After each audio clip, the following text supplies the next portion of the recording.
En 1979, une université américaine lance une série d'expériences pour déterminer l'existence de pouvoirs psychiques.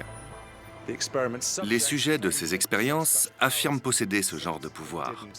Mais c'est faux. Ils maîtrisent en revanche des techniques de magie et de mentalisme qui leur permettent de leurrer les scientifiques.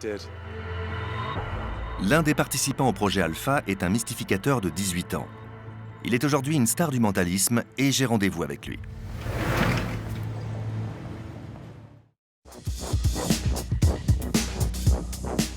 La force du mentalisme réside dans sa capacité à convaincre un public qu'un artiste possède effectivement des pouvoirs surnaturels ou psychiques. L'un des maîtres de cette discipline s'appelle Banachek. Banachek a joué un rôle absolument essentiel dans mon parcours de magicien. En matière de mentalisme, il est une sorte de parrain pour moi, de par ses livres, ses inventions et ses démonstrations. Il fait partie des figures incontournables de l'univers du mentalisme. Et pour moi, avoir l'occasion de le rencontrer et de m'entretenir avec lui, c'est un rêve qui se réalise. Banachek, merci pour cet entretien.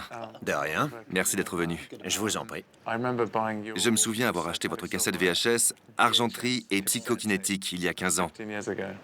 Et j'ai commencé à étudier votre travail et à lire tout ce qui a été écrit sur le projet Alpha.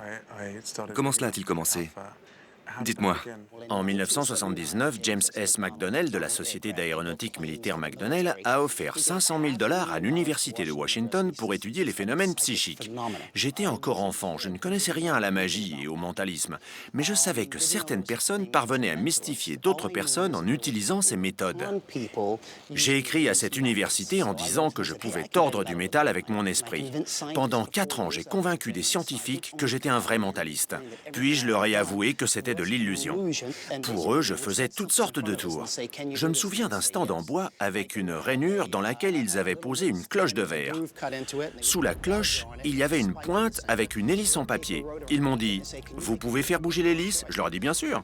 Je me suis concentré, j'ai fait tourner l'hélice vers la droite. Ils m'ont dit « Juste pour être sûr qu'il n'y a pas un courant d'air, faites-la tourner à gauche ». Et je l'ai fait. Après, ils ont mis du métal antistatique sur la cloche ou des choses comme ça, mais j'y suis arrivé à chaque fois. Et c'était des techniques magiques? C'était des techniques magiques. Vous avez une formule que vous utilisez pour le mentalisme? Oui, je dis que j'utilise les 5 sens pour créer l'illusion d'un 6e sens. Il y a le toucher, le goût, la vue, l'odorat et l'ouïe. Et je travaille avec tous les 5 sens. Je dis aussi que j'utilise de la magie, parce que la magie me sert beaucoup et donc je me sens obligé d'en parler. J'utilise aussi la manipulation de la perception, c'est-à-dire que je manipule votre perception de la façon dont les choses se passent. Et quand je dis ça, je dis la vérité, car c'est effectivement ce que je fais. C'est d'ailleurs un point sur lequel il faut être très prudent en tant que mentaliste. Parce que si vous dites que vous êtes un mentaliste et que vous n'êtes que ça, vous mentez, purement et simplement. Si vous ne précisez pas que vous êtes aussi un artiste de spectacle, vous vous exposez à être démasqué.